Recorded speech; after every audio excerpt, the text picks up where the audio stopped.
নমস্কার বন্ধুরা, আবার আপনাদের কাছে এসে গেছি সেরা পত্রকার সঙ্গে নিয়ে। আপনারা যারা লিখেছেন বা শুনেছেন আপনারা সবাই জানেন আমাদের ডিসেম্বর মাসের বিষয় ছিল যাচ্ছি। বিচারকদের বিচারে ডিসেম্বর মাসে সেরা পত্রকার নির্বাচিত হয়েছেন শ্রীমতী স্নিগ্ধা ভট্টাচার্য। নমস্কার, আপনাকে আমাদের শ্রীরামপুর বেতার বাণীতে স্বাগত। আপনাকে প্রথম যে প্রশ্নটা করব সেটা হচ্ছে যে সেরা হওয়ার খবরটা যখন আপনি পেলেন, আপনার কাছে পৌঁছালো চিঠিটা, তখন আপনার ঠিক কি মনে হয়েছিল? আমি তো ঠিক প্রস্তুত ছিলাম না, লিখেছি, পড়া হয়েছে, শুনেছি, এটাই আমার যথেষ্ট ছিল আমার কাছে। স্বাভাবিক এটা বাড়তি পাওয়া এবং খুবই উচ্ছ্বসিত মানে আপ্লুত হয়েছিলাম। এবং প্রাপ্তি বা স্বীকৃতি এগুলো তো সবারই ভালো লাগে, আমারও ভালো লেগেছিল। একটা মানে বেদনা মিশ্রিত আনন্দ। বেদনা মিশ্রিত কথাটা সুন্দর লাগলো।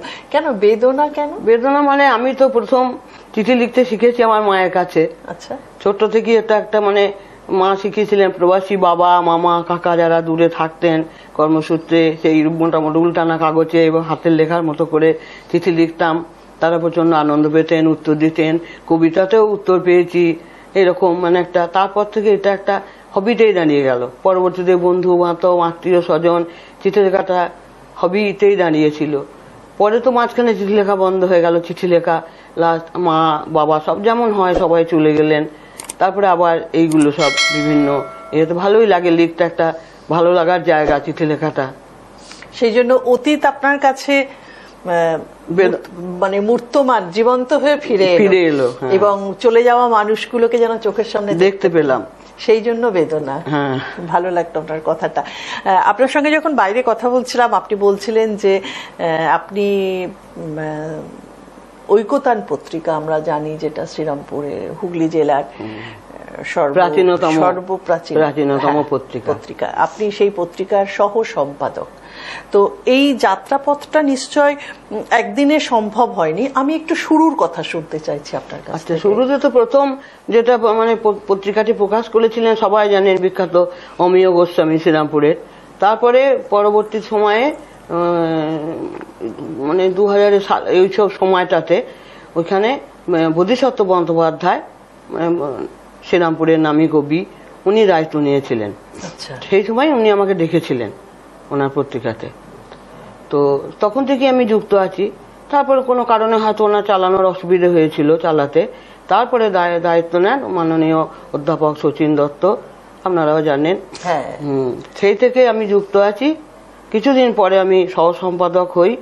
তারপরে উনি মাঝখানে বিদেশে থাকতেন, মানে প্রবাসী হয়ে গিয়েছিলেন, মাঝে সাঝে আসতেন। সেই সময় আমাকে দায়িত্ব দিয়ে যান মানে ওই পত্রিকাটা চালানোর জন্য, মানে সবই সম্পাদনা। সেই সময় আমি সবই করেছি, প্রুফ দেখা, লেখাপত্র কারেকশন করা বা প্রুফ দেখা, সম্পাদনা করেছি, সূচিপত্র তৈরি, নিজেই জানা ছিল। একটা লিটল ম্যাগাজিন চালাতে গেলে যা যা করতে হয় এবং তার সাথে নিশ্চয় জনসংযোগের কাজগুলোও আপনাকে করতে হতো। হ্যাঁ, প্রত্যেক মাসে সাহিত্য সভা হতো। সেগুলো তখন চিঠি লেখা, তখন তো ডিজিটাল সময় না, আসেনি। চিঠি লেখা, সেগুলোকে জেরক্স করানো, প্রত্যেকের অ্যাড্রেসে টিকিট দিয়ে সেগুলো পাঠানো, বা যেগুলো কাছাকাছি সেগুলো পৌঁছে দেওয়া, আমি একলা হাতেই সব করেছি। তারপরে আয়োজন করা, মানে হল বুক করা, চা মানে একটু চা জল খাবারের ব্যবস্থা করা সাধ্য মতো এরকম করা, বা আমন্ত্রণ জানানো, বাইরের কাউকে দরকার হলে প্রধান অতিথি বা সভাপতি, একলা দায়িত্ব নিয়ে করেছি, ভালো লাগতো করতে। এবং যতদূর জানি আপনি বোধহয় শত মহিলা কবি কিংবা শতাধিক মহিলা কবিকে নিয়ে সংকলিত একটি বইয়েরও সম্পাদনা আপনি করেছিলেন। মহিলা ওই যে বিশ্ব নারী দিবসে শতবর্ষ পূর্তি হলো, সেই সময় একটা শতাধিক মহিলা, আমরা শত চেয়েছিলাম কিন্তু শতাধিক ছাপিয়ে গিয়েছিল। সেইগুলো আমাকে বিভিন্ন জায়গায় যোগাযোগ করে এগুলো করতে হয়েছে। বিদেশ থেকে অনেকে লিখেছেন, এমনকি বাংলাদেশ থেকে প্রচুর লেখা পেয়েছি।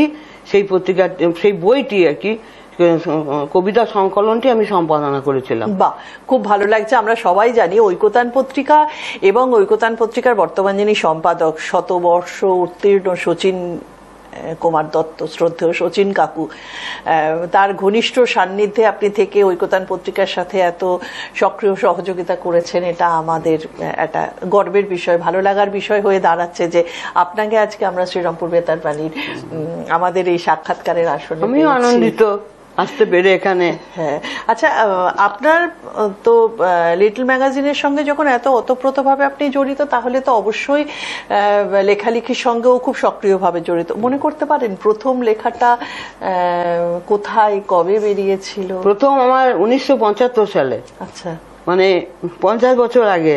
বাহ। আগে বসুমতী পত্রিকায় বাহ আমার একটি কবিতা প্রকাশিত হয়েছিল। বাহ, খুব ভালো।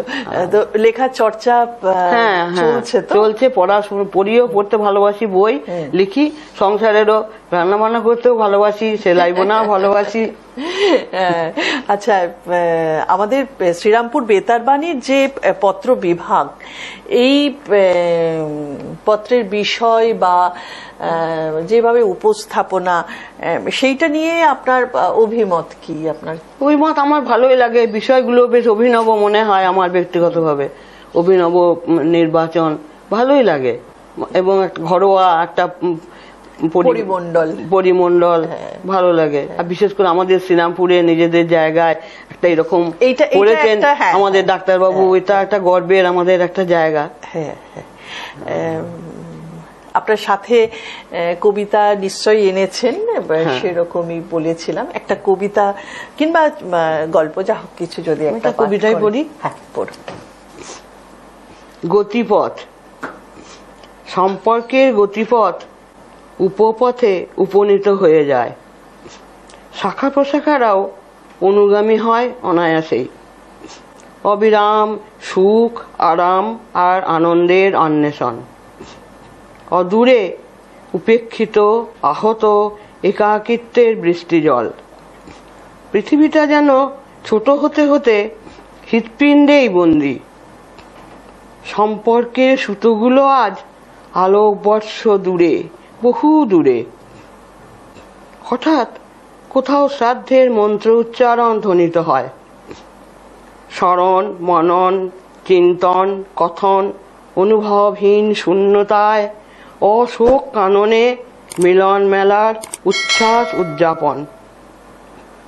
অলক্ষ্যে বজ্রাহত বটে কান্নার অজস্র ঝুড়ি নেমে চলে। তবুও মধুবাতা ঋতায়তে মধুক্ষরন্তি সিন্ধব। যাও তুমি অনন্ত ধামে, যাও অমৃত লোকে। বাহ, খুব খুব সুন্দর, খুব সুন্দর কবিতাটা, খুব ভালো লাগলো। আপনার চর্চা চলুক এইভাবে, এবং আমাদের শ্রীরামপুর বেতার বাণীর চিঠির পাতায়, মনের খাতায় বিভাগে আমাদের সাথে থাকুন, আমাদের পাশে থাকুন। আপনাকে আরেকবার আন্তরিক ধন্যবাদ এবং কৃতজ্ঞতা জানাই শ্রীরামপুর বেতার বাণী লেটার বক্স দপ্তর থেকে। নমস্কার। নমস্কার। এই মুহূর্তে আমি আমার সাথে পেয়ে গেছি আমার সাথে আমার সহযোগী দেবাশিস ভট্টাচার্য। আমার খুব ভালো লাগছে যে এই সাক্ষাৎকারটাতে আমি দেবাশিসকেও আমাদের সাথে পেলাম। সমস্ত চিঠিগুলো আমরা একসাথেই পড়ি। দেবাশিস স্নিগ্ধা ভট্টাচার্যের উত্তরীয় পড়িয়ে সম্মাননা জানাবে।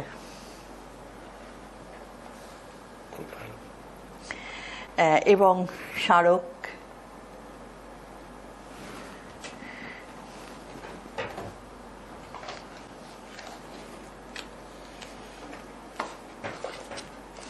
বই এবং পেন।